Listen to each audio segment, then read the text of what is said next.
This video is going to be a basic introduction into the animated GIF feature inside of Photoshop. When we're done, we'll have something similar to this. All the elements that will appear in my GIF are in my layer window. I'm accessing the timeline by going up to Window and choosing Timeline. When we first initiate the timeline, it may look like this with purple bars. By clicking in the lower left-hand corner of the timeline, I can convert it to the GIF timeline, and that's what we're going to use for this. I'm turning off with the eyeball and the layers all the elements except for the background image. The first image I want is the picture of the woman named Belle, and I want her to be here when she comes to the rest and has gone across the screen. So I'll start by dragging her off the screen on the right-hand side. With my Move tool selected, I'm going to click on where it shows Show Transform Controls so that I can see the bounding box of my images when they're off screen.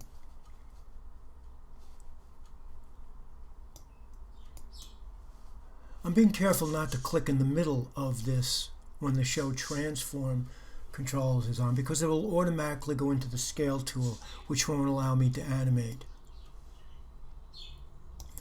With one frame selected and the woman off to the left, I'm going to add a new frame. The new frame icon appears next to the trash can in the timeline. It will add a frame and name it. Now I'll drag the image of the woman where I'd like it to be when she comes to rest.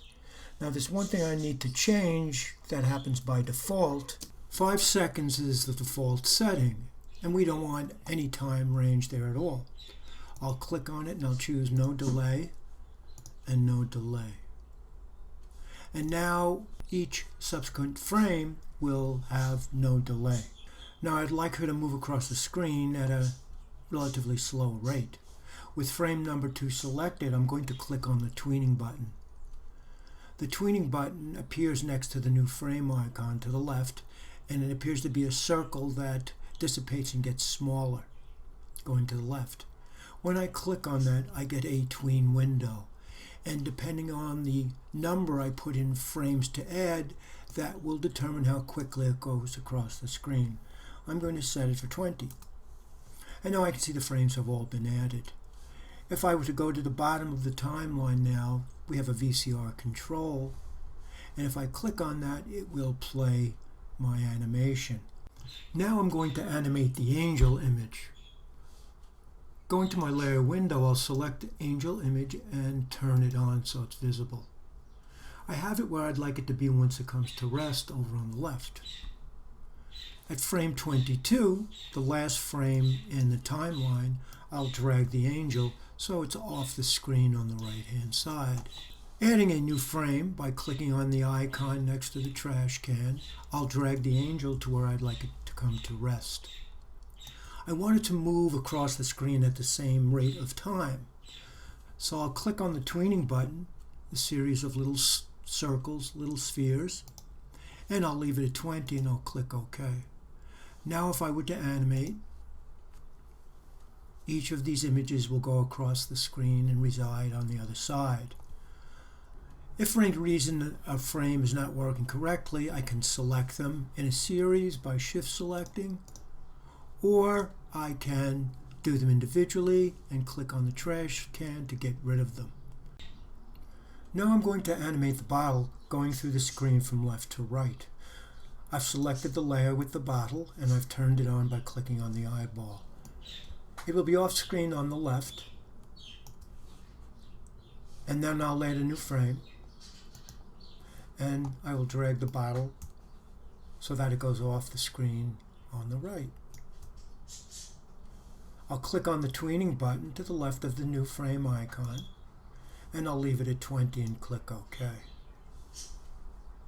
And I'll play the animation. And the bottle is sailing through our screen. Now the bottle is the product that's being sold, so I need to stop it and locate the center frame where the bottle is in the middle of the composition roughly. And there I'm going to change the 0-second time delay by going to Other and putting in a 3 for 3 seconds. Now the bottle will hesitate for 3 seconds and then the movie will play again. Each time the animation plays, it will stop on the product momentarily to make the ad more effective.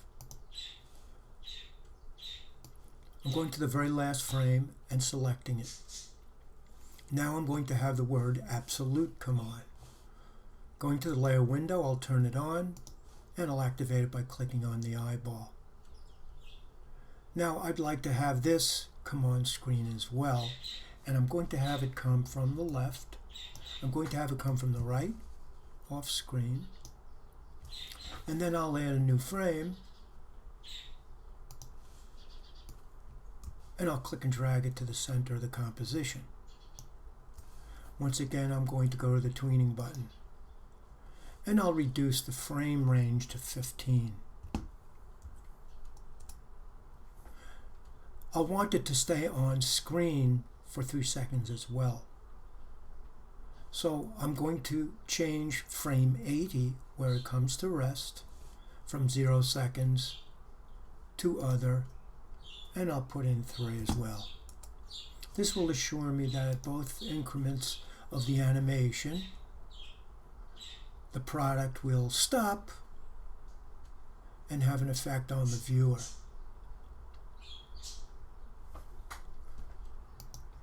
I'm going to go to the last frame in the animation, which is frame 80 now.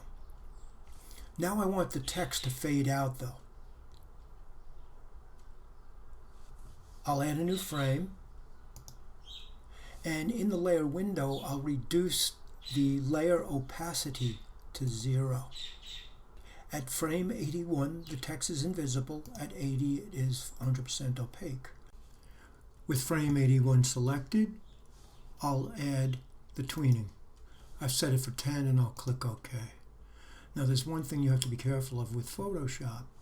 Each of those new frames that were added are also a 3-second delay. We only want it on frame 80. So I'm going to shift select 81 through 91 and then click on no delays. And now if I were to play from frame 80, after the 3-second hold, the text fades out. I'm going to go to the end of the timeline, and now I'm going to turn on Catch the Spirit, and I'll put the eyeball on. I want this to start off screen above the composition. I'll set another keyframe, and I want it to go off the bottom of the composition. Now I'll click on the tweening button, I'll leave it at 10 and click OK. And if I were to play that, it'll pass through the screen. Now just like the word absolute, I want it to stay on screen for 3 seconds. So I'm going to find the frame in which Catch the Spirit is roughly in the center of the composition. I'll click on 0 seconds and I'll choose Other and I'll put in 3.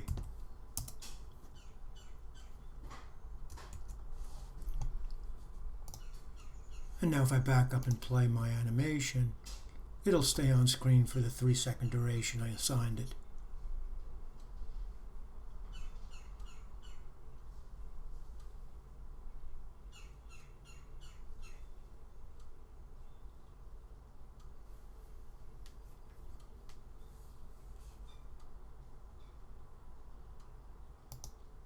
And now I'm ready to export my movie.